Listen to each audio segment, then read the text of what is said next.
합시다. 네, 알고 있으면 유용한 법률 정보가 가득합니다. 법대로 합시다 더 로이어 시작합니다. 네, 오늘도 일상 속에서 겪을 수 있는 다양한 법적 분쟁들 살펴보고요. 속이 시원해지는 해결책도 제시해드리겠습니다. 오늘 첫 번째 사건 어떤 내용인지 지금 화면으로 함께 하시죠.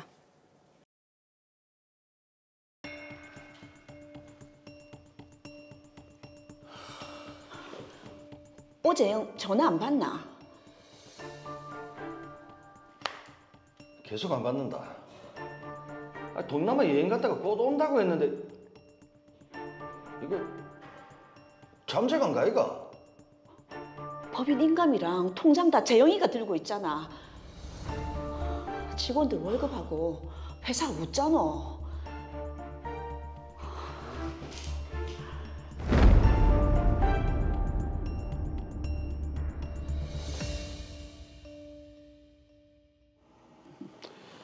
다들 생각을 해봤나? 응. 나는 찬성. 정수는? 그래, 한번 해보지 뭐. 요즘 같은 시대에 한 가지 일만 해가지고 돈을 벌일 수가 있나? 투자도 하고 그래야지. 안 그래도 사회 아이템을 생각해봤는데 요즘 1인 세대가 많잖아. 그래서 밀키트 사업이 어떻겠노 싶은데. 오, 좋네. 요즘 젊은 친구들 옛날처럼 요리해 먹지도 않고 또 시켜 먹는 것도 지겹잖아. 그렇지. 그럼 대략 그 투자 금액은 뭐 얼마나? 내가 이 업계에 시장 조사도 하고 알아봤는데 3억씩 해서 고기면 딱이겠더라고. 오케이. 그럼 대표이사는 재영이 네가 했으면 좋을 것 같은데. 네가 사업도 많이 해봤고 영업 능력도 좋다 이가. 그래. 사업 아이템도 네가 알아봤고. 알겠다. 그렇게 우리는 재영이를 대표이사로 하고 춘희와 저는 각각 이사가 되어 로이어 제조회사를 설립했습니다.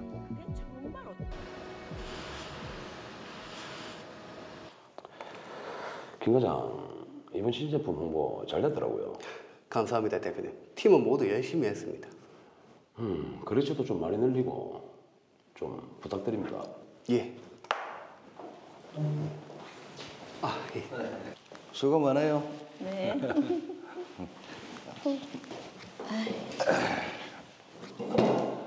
로 대표, 이번 분기 사업 실적은 좀 어떻게 되노? 당연히 매출 올랐지. 역시 오 대표 사업 수완은 알아줘야 한다니까. 안 그래도 신제품 판촉 때문에 대출을 좀 받아야 할 것 같은데. 뭐 필요하면은 해야지.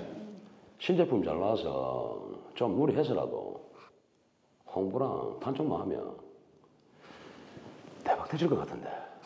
그래? 그리고 이번 일 좀 마무리되면 휴가 좀 갔다 올게. 휴가? 그래. 회사 일 계속 신경 썼더만 마누라는 애들 난리다. 이번에 저 동남아 쪽 휴양지로 좀 갔다 오려고. 아이고 이거 그래. 그동안 수고했는데 갔다 오면 되지.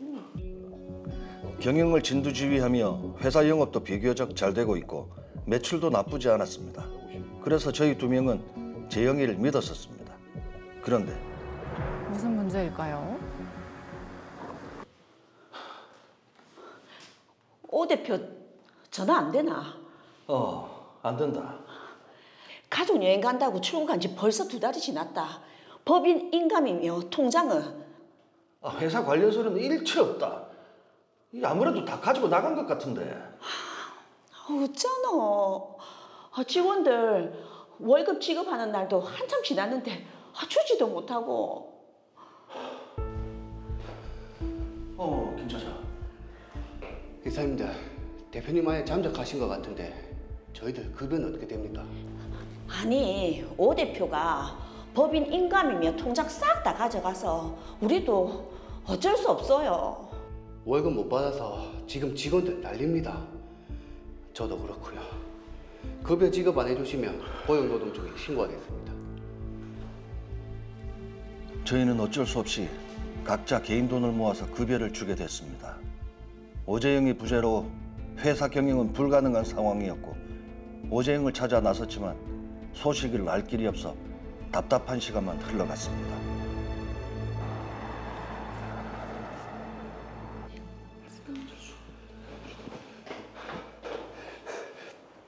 기사님들, 지금 경찰서에서 연락이 왔는데 오 대표가 다른 사기 사건으로 고소를 당해서 해외로 도피 잠적했답니다. 아이고. 큰일이네요. 오재영이 앞으로 돌아오지 않을 거라는 걸 깨달았지만 그 자식이 법인 인감, 통장 등 일체 중요한 서류를 모조리 갖고 갔기에 우리는 어쩔 방법이 없었습니다. 주거래은행에 문의해서 계좌 출금 내역 등을 알려달라고 했지만 대표이사가 아니면 알려줄 수 없다고 했고 회계사무소에 문의해도 대표이사가 아니면 제공할 수 없다고 했습니다. 이 나쁜 자식. 계속 우리 개인 돈으로 직원들 급여를 줄 수도 없고 우리 어떻게 해야 하노, 종수야? 아, 진짜.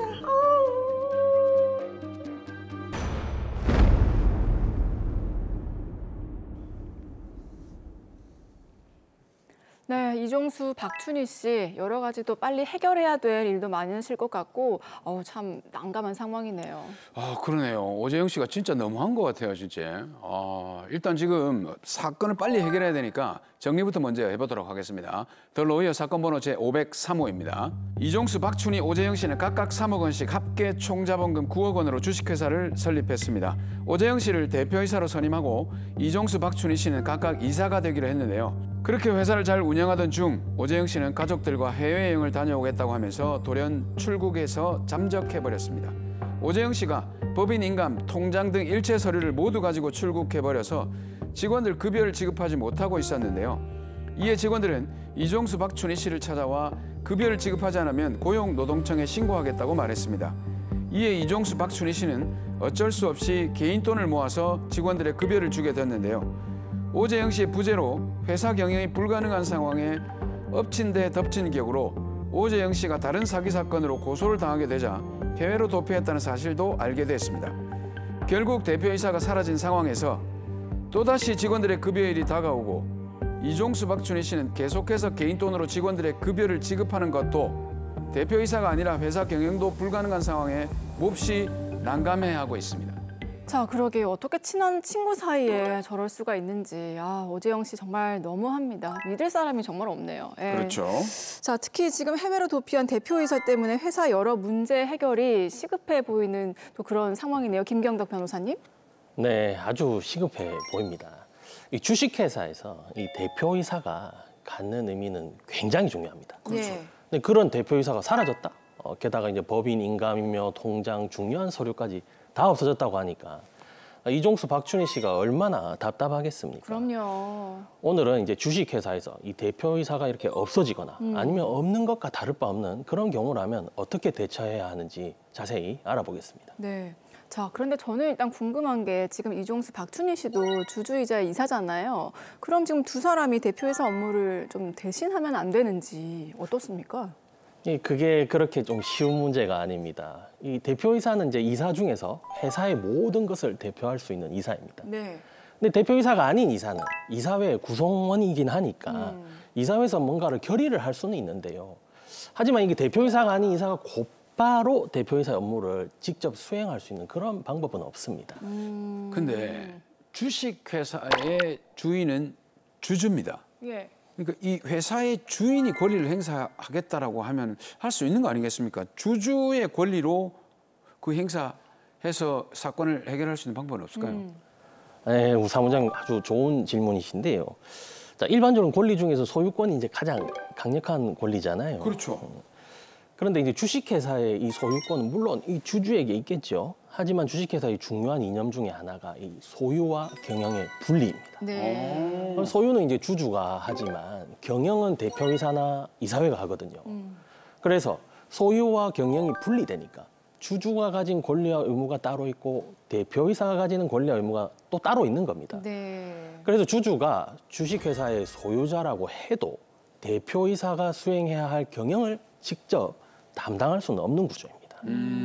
자, 그러게요. 대표이사가 있어야 이제 의사결정을 할 수 있다는 말씀이신데, 근데 대표이사가 지금처럼 해외로 도피 잠적한 상황이면 대표이사가 없잖아요? 대표이사를 새로 뽑으면 되지 않습니까?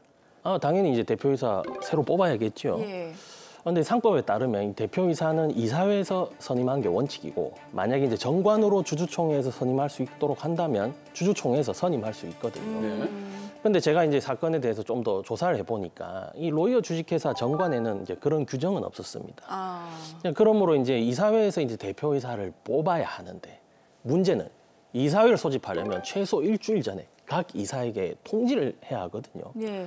그런데 이제 대표이사 오재영 씨도 이사 중에 한 사람이니까 오재영 씨에게도 통지를 해야 하는 문제가 있어요. 예. 근데 그게 불가능하다는 게 문제죠. 정관에서 이제 통지 기간을 줄이거나 바꿀 수 있는 그런 방향도 있지만 현재 이제 로이어 주식회사의 정관으로는 그게 불가능해 보입니다. 그렇다면은 정관을 변경하면 안 되나요?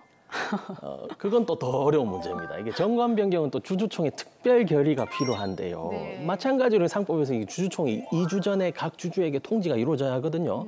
그런데 대표이사 오재영 씨도 주주 중에 한 사람이지 않습니까? 그렇죠. 이야, 이게 뭐만 하려고 하면 오재영 씨에게 통지를 해야 되니까. 다 걸리네요. 오재영 씨 정말 나쁜 사람이네요. 이 도저히 방법이 없네요, 그러면.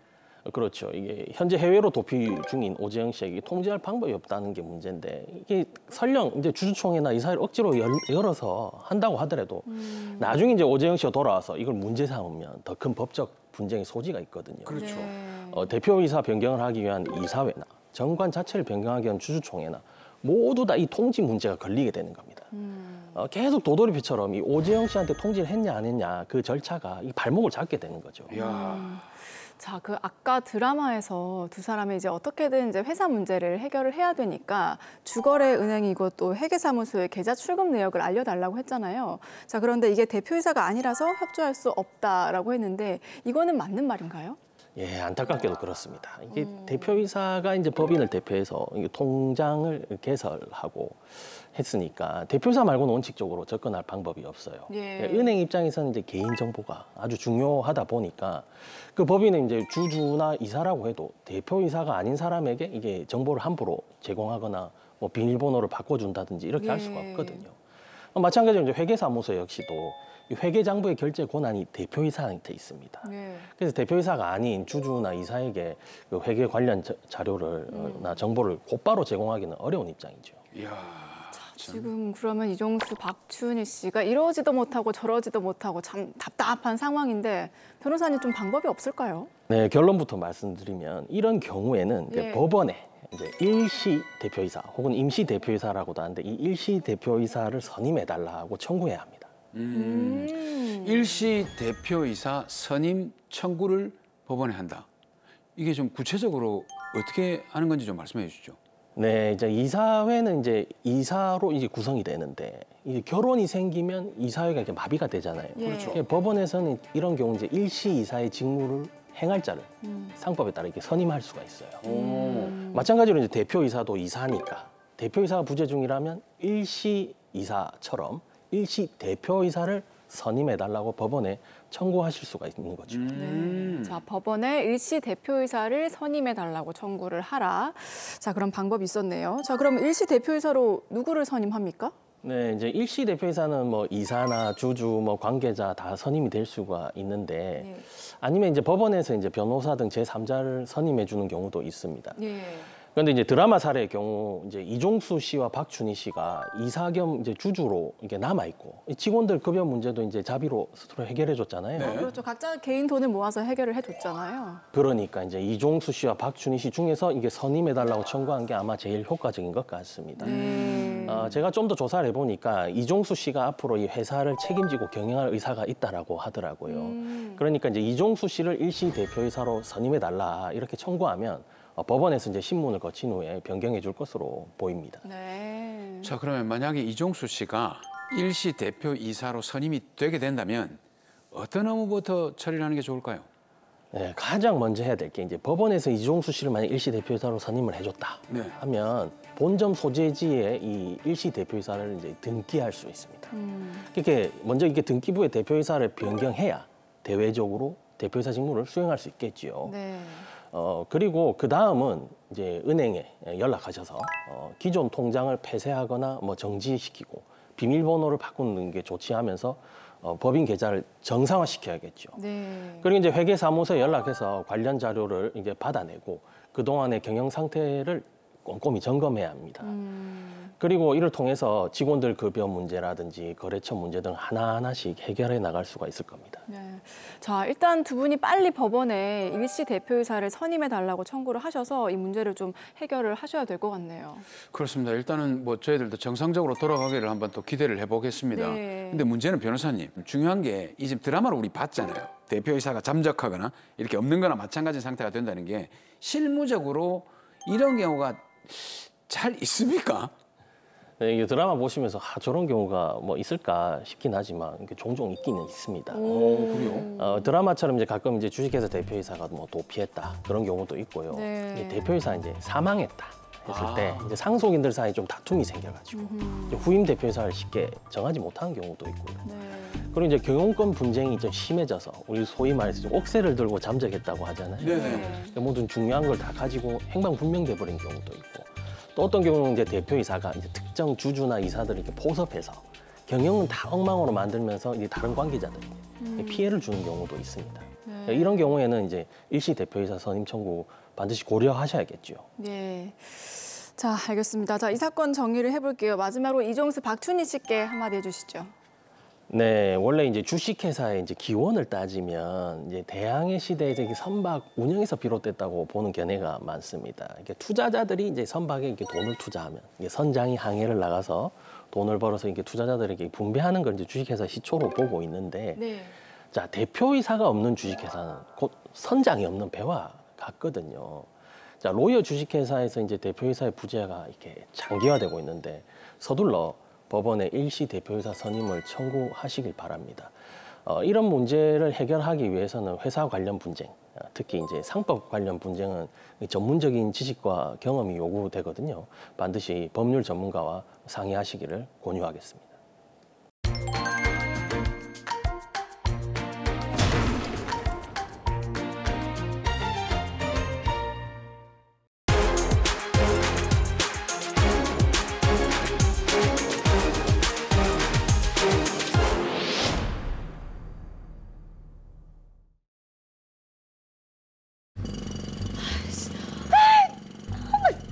진짜 시끄러워서 못 살겠네. 형 건물 공사 때문에 학생들 다 그만두고 내 이제 망했다.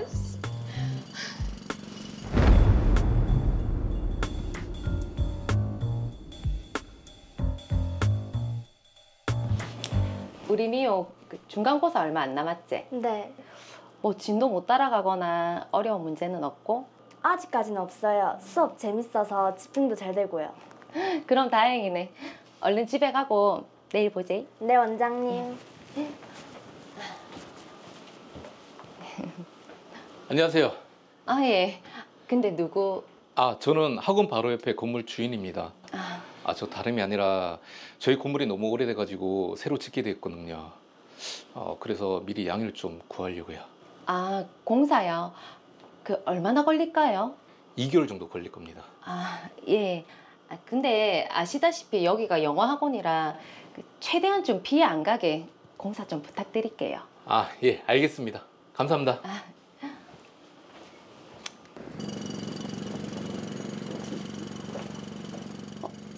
이게 무슨 소리고? 공사 소리 내가 말했잖아.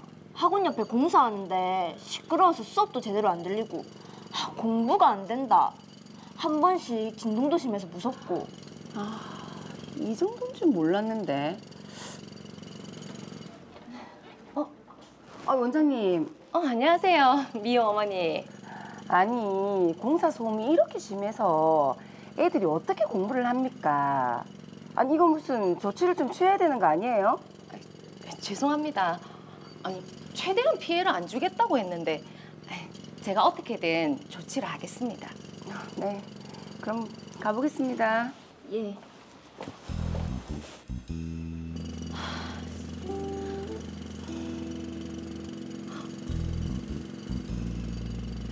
진짜. 공사 때문에 이게 무슨 난리고. 학부모님들 항의도 빗발치고. 안 되겠다.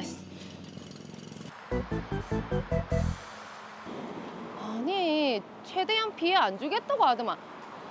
가림막도 하나 안 해놓고. 더 화가 나죠. 저기요. 저 옆 건물하고 원장인데요. 아, 예, 안녕하세요. 아니 지금 여기 공사 소음 때문에 저희 학원 피해가 이만저만이 아닙니다. 보니까 차단 시설이나 가림막도 없이 공사하고 있던데 이거 너무하신 거 아니에요? 아, 죄송합니다. 여기 공사 소음 때문에 그만두는 학생들도 있단 말이에요. 조치 좀 취해주세요. 네, 제가 공사업체에 말해 놓겠습니다. 아, 정말 죄송합니다. 빨리 좀 조치해주세요. 네.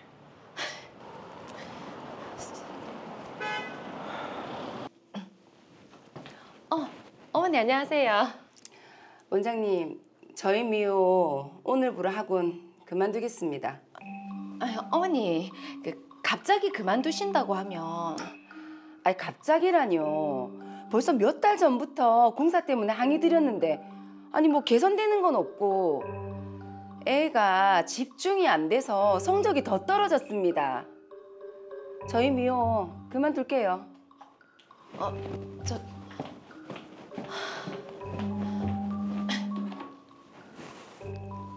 예, 여보세요?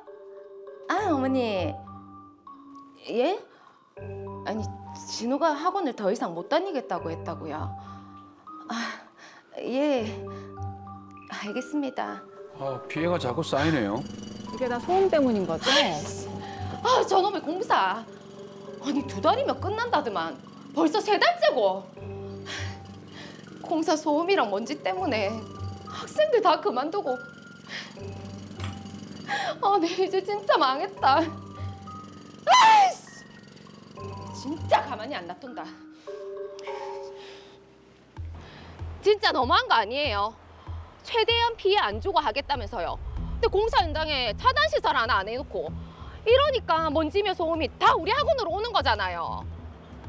죄송합니다. 지금 죄송하다면 다예요.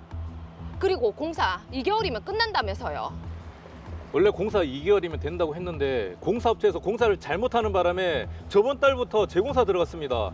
저도 피해가 크다고요. 뭐 피해요? 저는 지금 이 공사 때문에 학생들 다 그만두고 학원 문 닫게 생겼어요. 저 이대로 그냥 못 넘어갑니다. 소송할 겁니다.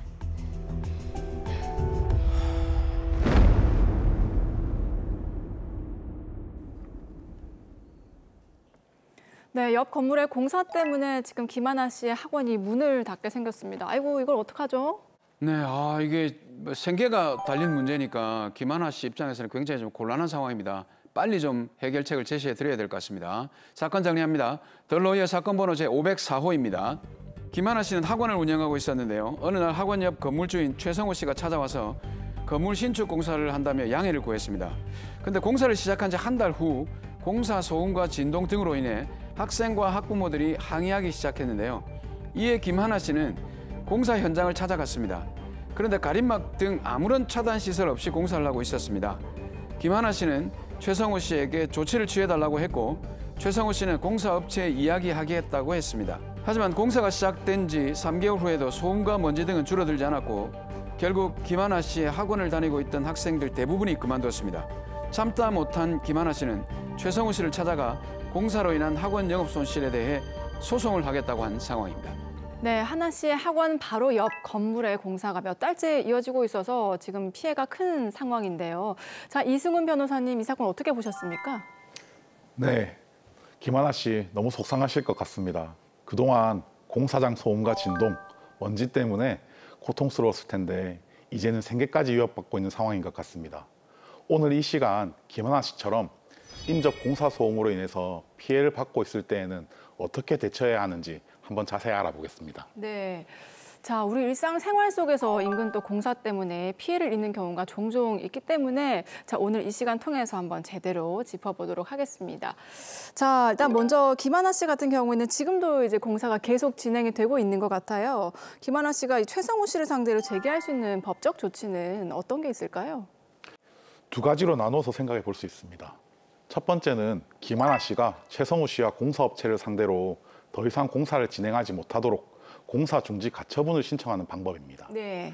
다만 법원 입장에서 볼 때 공사 중지 가처분을 받아들여줘서 아예 공사를 하지 못하게 해버리면 최성호 씨와 공사업체 역시 많은 피해를 입게 됩니다. 그렇겠죠. 그래서 법원은 공사 중지 가처분 신청이 들어왔을 때 해당 공사로 인해서 생명과 신체에 위협을 준다거나 혹은 중대한 피해 발생의 우려가 있어서 긴급하게 공사를 중단할 필요성이 인정되는 경우가 아니라면 사실은 인용 결정을 잘 내려주지 않는 경우가 많습니다.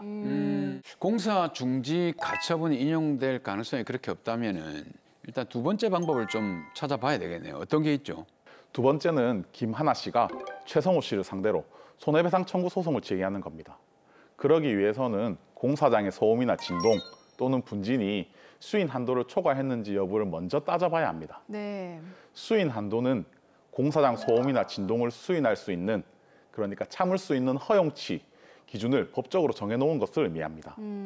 법원은 이 수인 한도를 초과하는 경우에 한마디로 도저히 참을 수 없을 정도의 소음이나 진동이 있는 경우에는 피해자가 손해배상을 청구할 수 있도록 하고 있습니다. 네. 자, 수인 한도 저희가 사실 층간소음 다뤘을 때 이 수인 한도를 초과했는지 여부가 좀 쟁점인 거 다뤘었는데 이게 층간소음 때도 보니까 소음이라 할 수 있는 그 데시벨 기준이 있더라고요. 이 공사장 소음도 이게 소음이다 하는 그런 기준이 있습니까? 네. 우리나라는 소음진동관리법 시행규칙 제20조 제4항 별표에서 생활소음에 대한 구체적인 기준을 마련하고 있습니다. 대상 지역과 소음 원인, 시간대를 구분해서 대략적으로 50에서 70데시벨로 관리하도록 되어 있습니다. 네.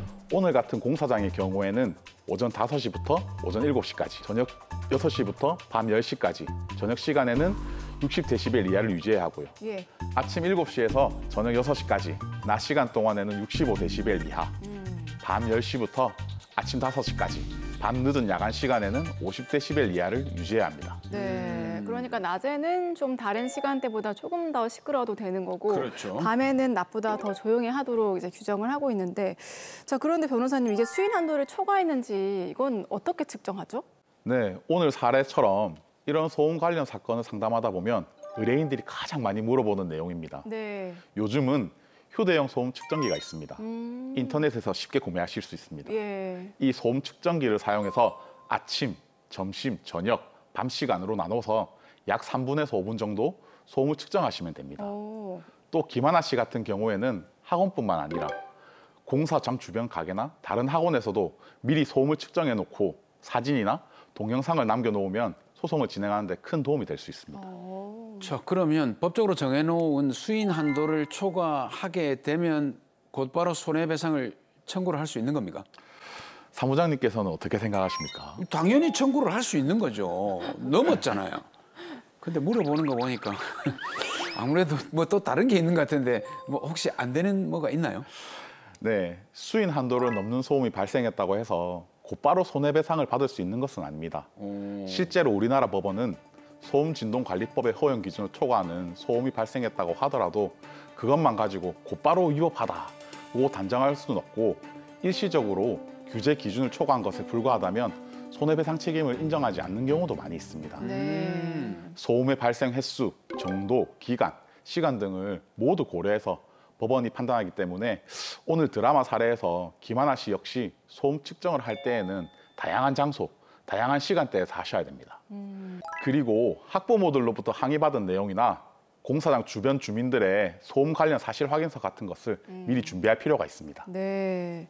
자, 그런데 제가 조금 알아보니까요. 지금 김하나 씨가 최성호 씨에게 손해에 대해서 청구를 하겠다라고 하니까 지금 공사업체에서 가림막을 설치 안 한 거다. 그러니까 공사업체에 책임을 물으라. 이런 식으로 나오고 있다고 하더라고요.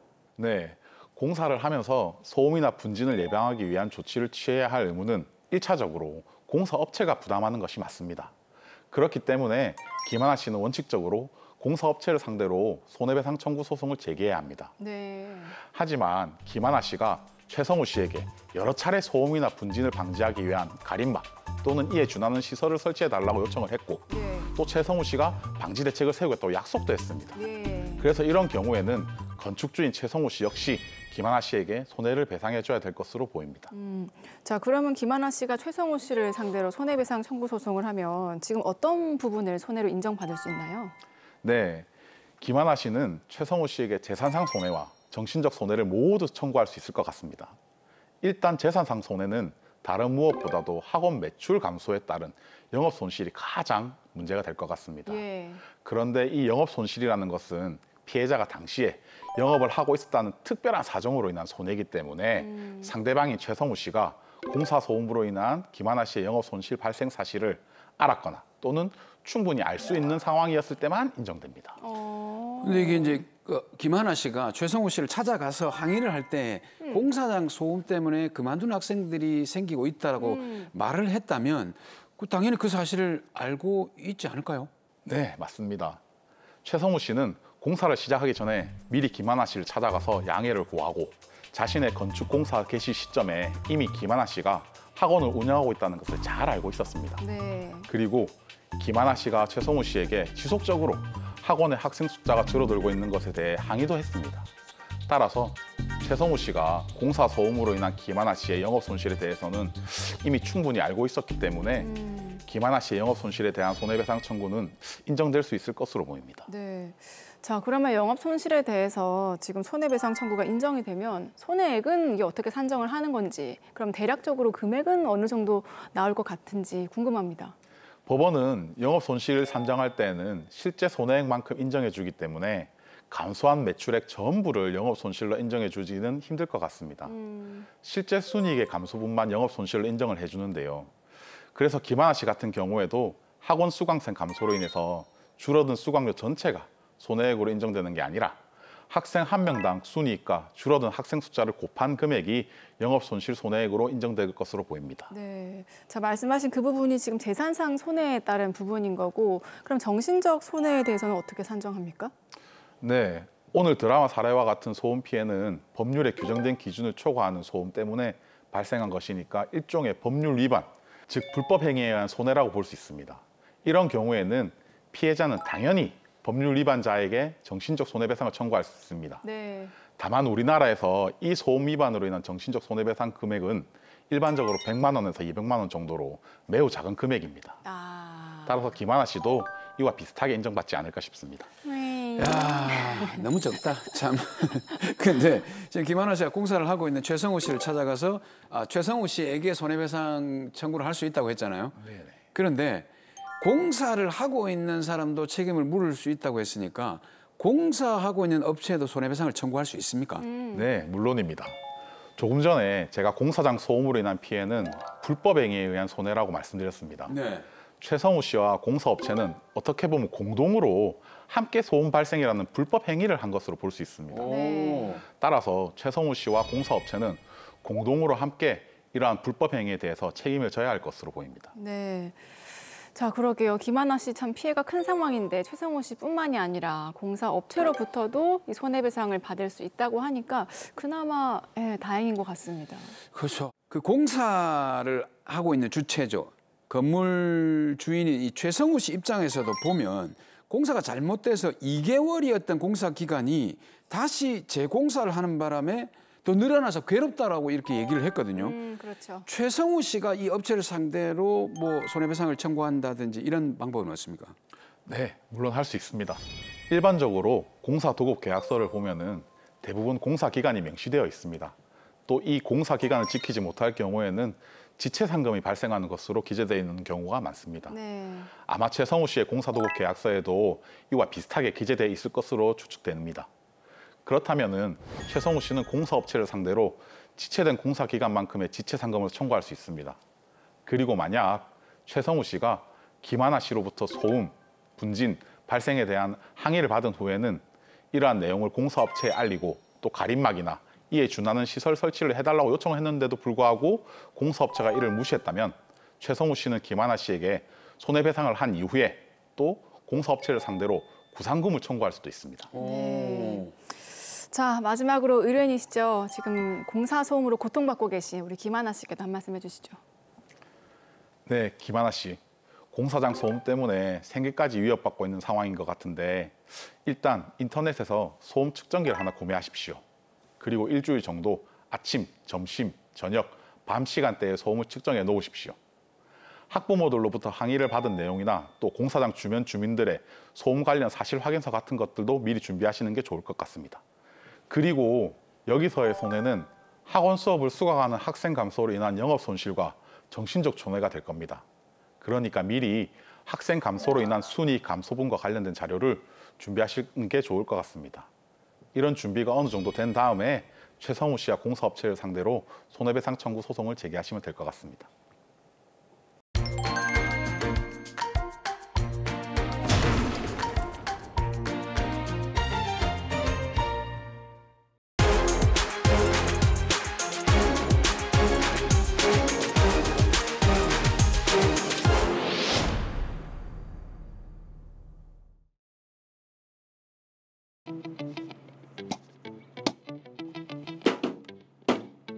아, 이거 또 이러네.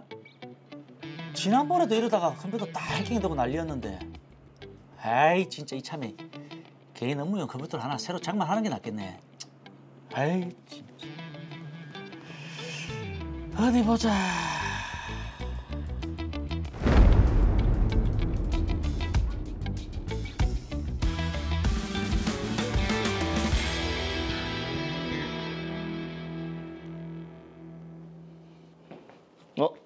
대표님, 안녕하십니까? 정모 씨 왔어요. 아, 정모 씨, 컴퓨터 좀 대해서 좀 알죠? 뭐 때문에 그러십니까? 아, 내가 컴퓨터를 하나 장만할까 하는데 회사 업무도 봐야 되고 개인적인 업무도 봐야 돼서 뭐 혹시 추천할 제품 있을까요? 대표님 스타일에 맞춰서 컴퓨터를 조립하시는 건 어떻겠습니까? 조립이라 어디 추천할 만한 데는 좀 있나? 인터넷에 보시면 많이 있을 겁니다. 뭐 플랫폼에 조립하는 영상 올리시는 분들도 있고요. 그거 좋네요. 한번 찾아볼게요. 고마워요. 아유, 아닙니다. 볼까? 어디 보자. 여기 이름이 인연조립. 이름이 마음에 드네. 뭔가 철학적인 느낌도 있고.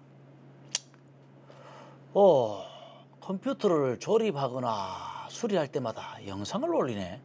이거 마음에 드네. 그래, 여기 한번 맡겨보자. 좋은 인연이어야 할 텐데요. 여보세요? 컴퓨터 조립을 좀 맡기려고 하는데요. 예. 저 어제 컴퓨터 조립 의뢰드린 사람입니다. 예. 여기 좀 앉으세요. 예. 원하시는 사양을 말씀하시면 그 스펙에 맞춰서 조립해드립니다. 저는 회사 업무와 개인적인 업무를 함께 처리해야 돼서 하도 용량이 좀 커야 될 것 같고요. 처리 속도도 최신으로 해주시면 좋겠습니다. 지금 나오는 코어 i14세대 사양을 적용해드리면 적당할 것 같네요. 그리고 보안에 각별히 신경을 좀 써주십시오. 저희 회사가 독점 기술을 갖고 있는 게 있는데 컴퓨터로 업무 회의도 하고 관련 서류들을 주고받을 일이 많아서 보안이 철저해야 됩니다. 그리고 개인 사생활이나 주식도 해야 되고요. 예, 알겠습니다. 특히 원격 제어 프로그램 같은 것들, 제 컴퓨터에 외부에서 접근할 수 있는 프로그램은 절대 설치하시면 안 됩니다. 그런 일은 절대로 없죠. 그래도 명심해서 작업하도록 하겠습니다.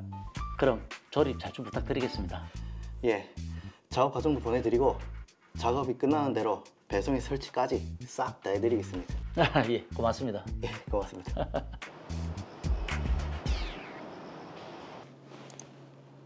이게 뭐지? 제어가 끊겼다고?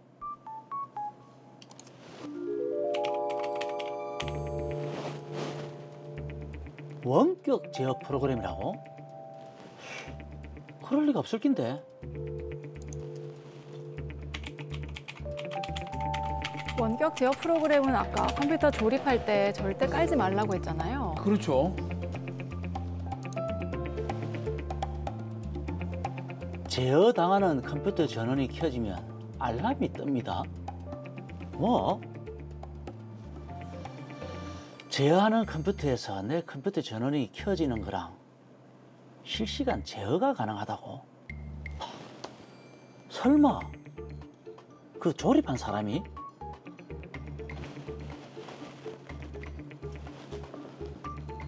이봐요, 내 컴퓨터에 원격 제어 프로그램이 깔렸는데 이게 무슨 일입니까? 아니, 내가 신신당부했잖아요. 제가 63개 컴퓨터에 그 원격 제어 프로그램을 설치를 했는데 그게 원래 제 업무 스타일입니다. 그래야 문제가 생겼을 때 바로바로 수리를 해드릴 수가 있으니까요. 사장 컴퓨터에는 설치를 하면 안 되는데 제가 실수했나 봅니다. 뭐? 실수라고요? 혹시 내 컴퓨터 들여다보고 우리 회사 기밀까지 다 빼돌린 거 아닙니까? 그런 일 절대 없습니다. 설치는 했지만 사장 컴퓨터를 들여다보고 그런 적은 절대 없습니다. 실수로 그렇게 된 거라니까요. 믿어주십시오. 일단 우리 만나서 이야기합시다.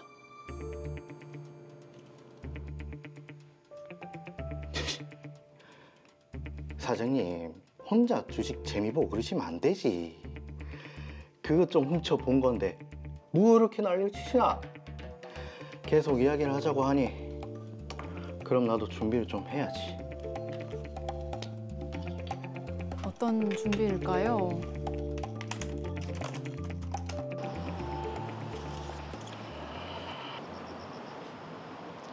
사과하려고 만나자고 한 거죠. 제가 실수라고 말씀을 드렸는데 굳이 사과까지 해야 될까요? 뭐라고요? 사과를 못 하겠다. 그럼 경찰에 신고하겠습니다. 이거 보이시죠? 우리 조 사장님 회사 기밀 문서들입니다. 아이고. 우리 회사 기밀 문서? 제가 어떻게 할지는 조 사장님한테 달렸습니다. 신고하시면 저도 제가 어떻게 할지 모릅니다. 뭐라고요?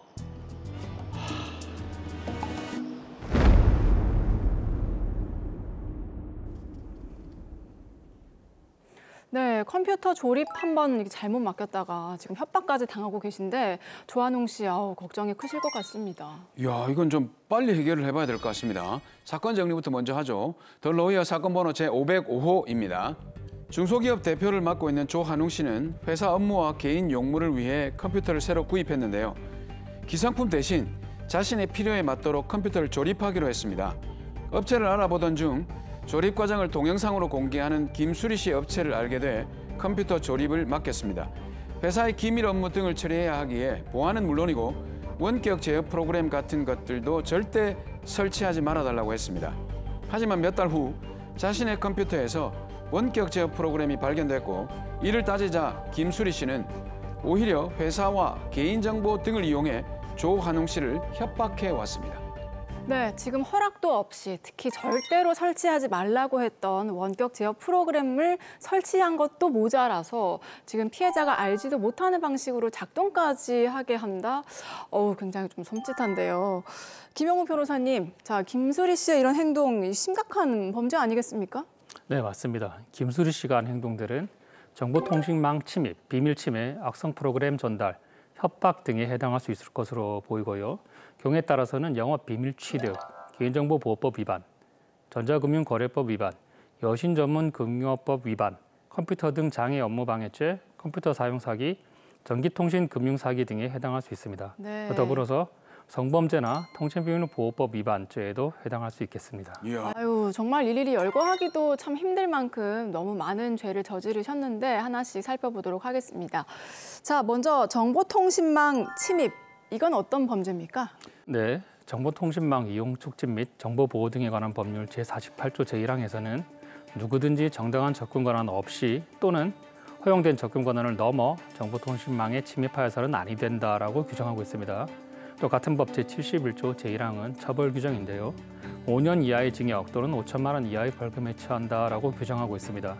그러니까 정보통신망 침입죄는 정당한 권한이 없거나 허용된 접근 권한을 넘어 정보통신망에 침입한 경우에 성립되는 범죄입니다. 네. 그러면 지금 김수리 씨가 조한웅 씨 컴퓨터에 원격 제어 프로그램을 뭐 고의가 됐든 실수가 됐든 어쨌든 깔았고 네. 또 거기에 접속한 거가 확인이 됐으니까 요 지금 정보통신망 침입 요거는 명백하겠네요. 그렇습니다. 정당한 접근 권한 없이 그런 허용된 접근 권한을 초과해서 정보통신망에 접속하는 것이 정보통신망 침입죄라고 말씀드렸죠. 그런데 조한웅 씨가 원격 제어 프로그램을 설치하는 데 동의한 사실이 없기 때문에 네. 김수리 씨는 접근 권한 없이 조한웅 씨가 사용하는 컴퓨터 정보통신망에 침입을 한 것입니다. 자, 조한웅 씨가 원격 제어 프로그램을 깔지 이제 말라라고 얘기를 할 때 네. 회사의 중요한 기밀 정보가 오가기 때문이다라고 얘기를 했거든요. 자, 그런데 지금 김수리 씨가 원격 제어 프로그램을 이제 깔았기 때문에 이거를 비밀 침해를 했다고 봐야 되는 거죠? 맞습니다. 정보통신망 이용 촉진 및 정보 보호 등에 관한 법률 제49조는 누구든지 정보통신망에 의하여 처리, 보관, 전송되는 타인의 정보를 훼손하거나 타인의 비밀을 침해하거나 도용하거나 누설하여서는 아니 된다라고 규율하고 있습니다. 네. 김수리 씨는 조한웅 씨가 사용하는 정보통신망에 침입하였기 때문에 비밀 침해죄가 성립할 것으로 보입니다. 네. 그리고 만약 이렇게 취득한 비밀을 사용하거나 타인에게 알려주었다면 비밀 도용, 비밀 누설에도 해당합니다.